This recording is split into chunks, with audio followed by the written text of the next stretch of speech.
Efeito ioiô, né, do peso, ele está associado sempre que você recidiva, isso tem estudos, por exemplo, com aqueles participantes do Biggest Loser, que é o tipo de programa que, para quem tem obesidade, eu acho que é terrível esse tipo de programa. Assim, eu super contraindico, acho que é de um mau gosto, de uma Abominável. perversidade terrível.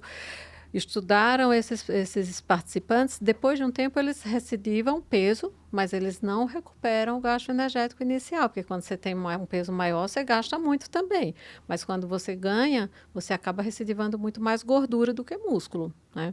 Então, o efeito ioiô, ele está associado a um maior risco cardiovascular.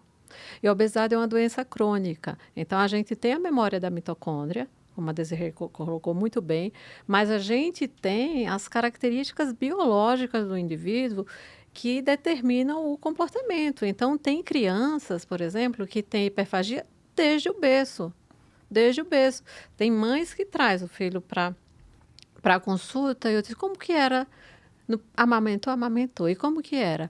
Nossa, doutora, não parava de chorar, não parava de chorar. Fome, fome, fome. Tem irmão? Tem. E desde o berço, elas reconhecem, né, que o apetite daquele indivíduo é diferenciado, sim, que é uma característica daquela pessoa. Você não pode dizer que isso é um defeito, porque é uma característica.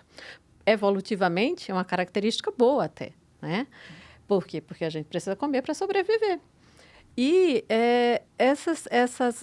existem outras características também. Então, a característica de dizer sim ou não para um alimento, né, para algumas pessoas é muito mais fácil. A predileção por alguns alimentos, a Desiree deve conhecer muito bem isso na hora da orientação. Tem gente que adora doce, tem gente que não gosta de doce.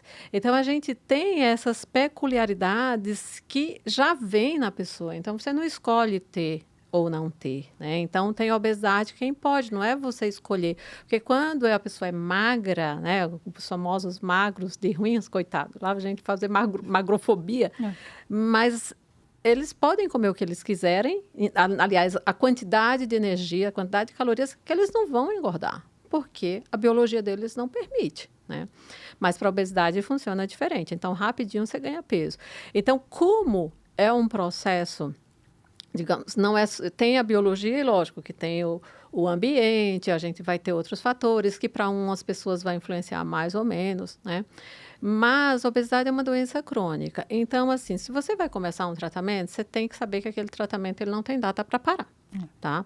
E para muitos pacientes ele vai ser, né, para o resto da vida. Da mesma forma que a gente trata diabetes, da mesma forma que a gente trata hipertensão. Nossa, e agora? E agora, se você conseguir manter, né, uma boa perda de peso, você não vai ter diabetes, você não vai ter hipertensão e você não vai ter outros desfechos.